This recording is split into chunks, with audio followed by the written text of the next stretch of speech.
સુરત મહાનગરપાલિકાના આરોગ્ય વિભાગે લીધેલા 9 નમૂનાઓને સબ સ્ટેન્ડર્ડ જાહેર કરવામાં આવ્યા છે।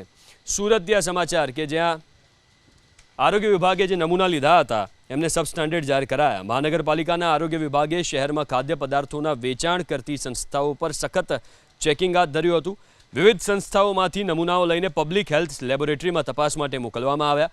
પરીક્ષણમાં પાર્લે પોઈન્ટ સિદ્ધિ આઈસ્ક્રીમમાંથી લેવામાં આવેલ કાજુ દ્રાક્ષ આઈસ્ક્રીમનો નમૂનો સબ સ્ટેન્ડર્ડ જાહેર કરાયો।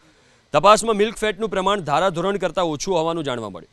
દૂધના 8 નમૂનાઓ પણ નિર્ધારિત ધોરણથી નીચા જોવા મળ્યા।